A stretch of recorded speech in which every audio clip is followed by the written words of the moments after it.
Hello दोस्तों, नमस्कार। आप सभी साथियों का स्वागत है अपने यूट्यूब चैनल एक्सेस एकेडमी पर। दोस्तों, आज की इस वीडियो में हम बात करेंगे ईसीसी ई एजुकेटर भर्ती और स्पेशल प्रोफेशनल एजुकेटर भर्ती में आवेदन की प्रक्रिया को लेकर के महत्वपूर्ण अपडेट के साथ साथ सेवायोजन पोर्टल पर रजिस्ट्रेशन को लेकर के महत्वपूर्ण अपडेट, जहां पर सेवायोजन पोर्टल रजिस्ट्रेशन की समस्या हुई हल, रजिस्ट्रेशन के लिए इंपॉर्टेंट डॉक्यूमेंट्स कौन से चाहिए और सेवायोजन पोर्टल पर रजिस्ट्रेशन के बाद भी हजारों अभ्यर्थी नहीं कर पाएंगे आवेदन, कौन सी समस्या होने पर नहीं हो पाएगा आपका आवेदन, सब कुछ क्लियर करेंगे। आप सभी लोगों से निवेदन है कि वीडियो को लाइक करें, दोस्तों में शेयर करें। जितने भाई बहन चैनल पर पहली बार विजिट करें, प्लीज चैनल को सब्सक्राइब करके बेल आइकन जरूर दबाएं आगे की सही सटीक और लेटेस्ट अपडेट पाने के लिए। तो आइए दोस्तों, शुरू करते हैं आज का यह वीडियो। सबसे पहले बात कर लेते हैं ईसीसी ई एजुकेटर भर्ती में आवेदन फॉर्म को लेकर के क्या महत्वपूर्ण अपडेट आप सभी लोगों के लिए निकलकर सामने आ रही है। दोस्तों, जैसा कि आप सभी लोग जानते हैं, उत्तर प्रदेश बेसिक शिक्षा विभाग की तरफ से आउटसोर्सिंग के माध्यम से संविदा पर ईसीसी ई एजुकेटर भर्ती और स्पेशल प्रोफेशनल एजुकेटर भर्ती की नियुक्तियां की जानी है और इसके लिए सभी जिला बेसिक शिक्षा अधिकारियों की तरफ से जल्द कार्रवाई सुनिश्चित करने के दिशा निर्देश जारी किए गए हैं। लेकिन इन भर्तियों में आवेदन फॉर्म को लेकर के विभिन्न यूट्यूब चैनलों के माध्यम से और सोशल मीडिया पर जो जानकारी शेयर की जा रही है वो बहुत ही भ्रामक तरीके से शेयर की जा रही है और बहुत मिसलीड किया जा रहा है और मिसगाइड किया जा रहा है सभी अभ्यर्थियों को जो इसमें आवेदन करना चाहते हैं। यहाँ पर आप सभी को बता दें, कुछ लोगों के द्वारा बताया जा रहा है कि 75 जिलों में आवेदन फॉर्म भरने शुरू। तो दोस्तों, ये पूरी तरीके से 100% फेक खबर है। अभी ईसीसी ई एजुकेटर भर्ती हो या स्पेशल प्रोफेशनल एजुकेटर भर्ती हो, किसी भी जिले में आवेदन फॉर्म भरने शुरू नहीं हुए हैं। ये केवल और केवल फेक खबर जो है आप सभी के बीच में शेयर की जा रही है। और इसका एक प्रूफ और भी है, जब अभी तक इन भर्तियों को संपादित कराने के लिए सेवा प्रदाता एजेंसी के चयन की प्रक्रिया मात्र 3 जिलों में ऑफिशियल और पब्लिक डोमेन में है, तो ऐसे में सभी 75 जिलों में आवेदन की प्रक्रिया शुरू कैसे हो सकती है। आप सभी लोग यहां पर देख सकते हैं, केवल और केवल मात्र 3 जिलों से अभी तक सेवा प्रदाता एजेंसी के चयन को लेकर के प्रोसेस आगे बढ़ाया गया है ऑफिशियली। बाकी अंडर प्रोसेस लगभग 30 से ज्यादा जिलों में है, लेकिन जो ऑफिशियल पब्लिक डोमेन में चीजें हैं उस पर ही हम लोग रिलाई कर सकते हैं।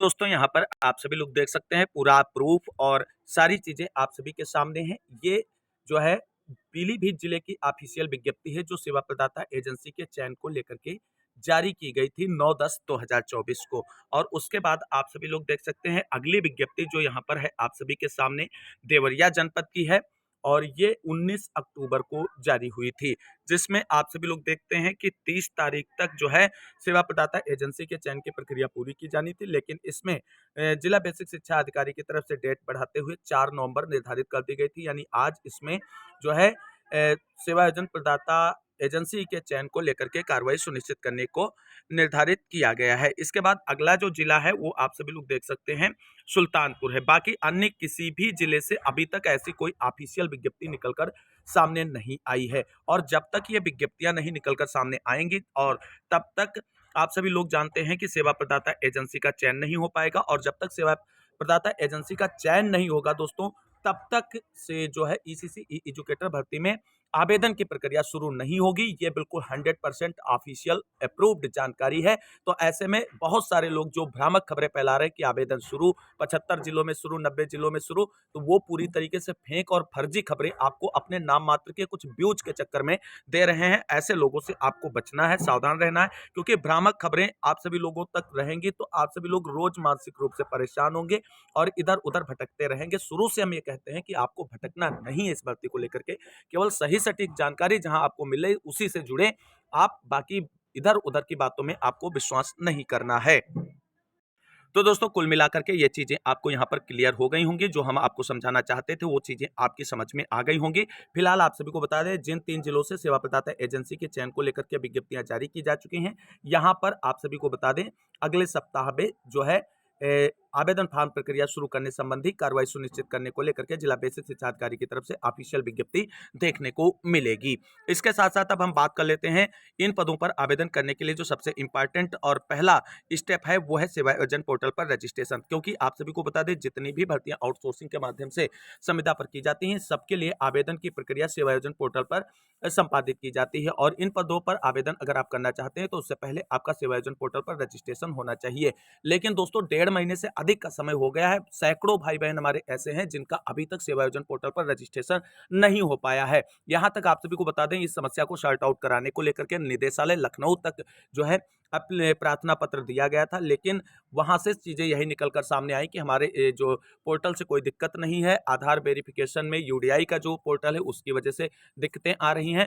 बाकी कुल मिलाकर के समस्या का समाधान नहीं हुआ था। लेकिन यहाँ पर दोस्तों आप सभी को बता दें, जिन भाई बहनों को सेवा योजन पोर्टल पर रजिस्ट्रेशन करने में दिक्कत आ रही है, उन सभी को क्या करना है, तो यहाँ पर चीजें आपको बता दें। मान लीजिए आपने किसी एक मोबाइल नंबर से और ईमेल आईडी से सेवा योजन पोर्टल पर रजिस्ट्रेशन किया है, और उसमें जब आगे कैरी फॉरवर्ड करते हैं और जब आधार वेरिफिकेशन को लेकर के आपका प्रोसेस आगे बढ़ाना होता है तो वहां से आपका बैक आ जाता है। कई बार प्रयास करने के बाद भी बैक हो जाता है। तो दोस्तों आप सभी को बता दें, इस समस्या का संपूर्ण समाधान सिर्फ और सिर्फ यही है कि आप किसी दूसरे मोबाइल नंबर से और नई ईमेल आईडी के माध्यम से एक नया रजिस्ट्रेशन कर लें और किसी भी साइबर कैफे वाले से जाकर के करवा लें। 100% आपकी समस्या रिजॉल्व हो जाएगी और आपका सेवा योजन पोर्टल पर रजिस्ट्रेशन हो जाएगा। और जब आप नए मोबाइल नंबर और नई ईमेल आईडी के साथ सेवा योजन पोर्टल पर रजिस्ट्रेशन के लिए जाएं, तो आप वो नंबर भी ले जाएं जो आपके आधार में लगा है, क्योंकि आधार वेरिफिकेशन तो होगा ही और उस पर जो ओटीपी आएगी आधार वेरिफिकेशन के लिए, तो वो आपको देना पड़ेगा ओटीपी नंबर। तो ये समस्या संपूर्ण समाधान के रूप में हो जाएगी, क्योंकि आज कई लोगों का जो है सेवा योजन पोर्टल पर रजिस्ट्रेशन हमने स्वयं जो है साइबर कैफे के माध्यम से करवाया है। इसलिए आपको बता दें, ये समस्या इस तरीके से रिजॉल्व हो सकती है आप सभी की। तो कुल मिलाकर के सेवा योजन पोर्टल पर रजिस्ट्रेशन में अगर किसी भी प्रकार की दिक्कत आपको आ रही है तो आप इस समस्या का निदान जो है बताए गए तरीकों के आधार पर कर सकते हैं। वहीं आप सभी को बता दें, आप सभी का एक और प्रश्न रहता है कि सर रजिस्ट्रेशन के लिए इंपॉर्टेंट डॉक्यूमेंट्स क्या चाहिए। तो देखिए, आप सभी का आधार मस्ट है और इसके साथ साथ आपकी शैक्षिक योग्यताओं की मार्कशीट आपके पास होने चाहिए जब आप रजिस्ट्रेशन करने जा रहे हैं। बाकी अन्य अगर कोई वैल्यू एडेड आपने डिप्लोमा या कोर्स कर रखा है तो वो भी आप यहाँ पर अपलोड कर सकते हैं शैक्षिक योग्यताओं में या एडिशनल योग्यताओं में जा करके। इसके साथ साथ आप सभी को बता दें, आधार के साथ साथ एक और आईडी आपकी लगती है। उस आईडी के रूप में आप या तो वोटर आईडी कार्ड यानी मतदाता पहचान पत्र लगा सकते हैं। इसके साथ साथ अगर मतदाता पहचान पत्र नहीं है तो आप अपना ड्राइविंग लाइसेंस लगा सकते हैं, जिसे डीएल कहते हैं। अगर वो भी नहीं है तो जिस भाई या बहन के पास नरेगा यानी मनरेगा का जॉब कार्ड है तो वो लगा करके भी आप अपना रजिस्ट्रेशन कर सकते हैं। और इसके साथ साथ पैन कार्ड या पासपोर्ट के बिहाफ पर भी आप अपना रजिस्ट्रेशन प्रोसेस कंप्लीट कर सकते हैं। तो ये चीज़ें बिल्कुल क्लियर हो गई। यानी आधार के साथ आपके पास एक और आईडी होनी चाहिए, चाहे मतदाता पहचान पत्र हो या ड्राइविंग लाइसेंस हो या मनरेगा जॉब कार्ड हो या पैन कार्ड हो या पासपोर्ट हो, कोई एक इसमें से डॉक्यूमेंट्स है तो आप रजिस्ट्रेशन कर पाएंगे। ये इंपॉर्टेंट डॉक्यूमेंट्स है। इसके साथ साथ एक और इंपॉर्टेंट चीज आप यहाँ पर बता दें कि सेवा योजन पोर्टल पर रजिस्ट्रेशन होने के बाद भी हजारों भाई बहन आवेदन नहीं कर पाएंगे। कौन ऐसे अभ्यर्थी हैं जो आवेदन नहीं कर पाएंगे, तो उनके बारे में आप सभी को बता दें।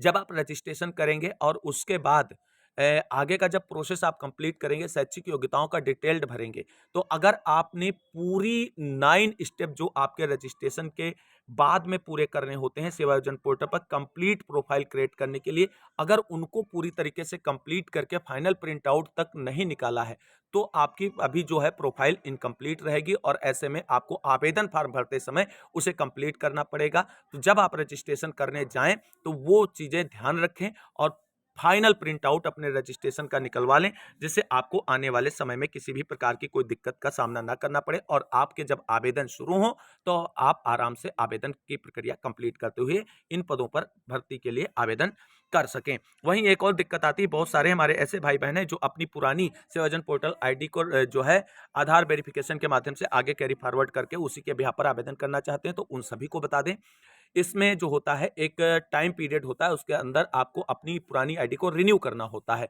और अगर आपने उस आईडी को रिन्यू कर लिया है तो अच्छी बात है, आप आवेदन कर पाएंगे। अगर आपने आईडी रिन्यू नहीं की है और अब वो पुरानी आईडी में जा रहे हैं और शैक्षिक योग्यता भरते समय आपका लिख करके आ रहा है सेशन एक्सपायर्ड, तो आपको नई आईडी बनानी पड़ेगी या उसके लिए जो वो समस्या निकल कर सामने आ रही है उसके समाधान के लिए जिला सेवा योजन कार्यालय पर संपर्क करना पड़ेगा आपको। तो दोस्तों, इस तरीके से जो महत्वपूर्ण जानकारियां थी आज ईसीसी ई एजुकेटर भर्ती और स्पेशल प्रोफेशन एजुकेटर भर्ती को लेकर के, वो हमने इस वीडियो के माध्यम से सॉर्ट आउट कर दी है। उम्मीद करते हैं जानकारी आप सभी को सही लगी होगी। अगर जानकारी आप सभी लोगों के लिए हेल्पफुल साबित हुई है तो प्लीज वीडियो को लाइक करते हो दोस्तों में शेयर जरूर कर दीजिए और चैनल को सब्सक्राइब कर लें लेटेस्ट और सही जानकारी के लिए। इस वीडियो को अंत तक देखने वाले सभी साथियों को तहे दिल से शुक्रिया, बहुत बहुत धन्यवाद। मिलते हैं अगली वीडियो में लेटेस्ट अपडेट के साथ, तब तक के लिए सभी साथियों को जय हिंद, जय भारत, वंदे मातरम।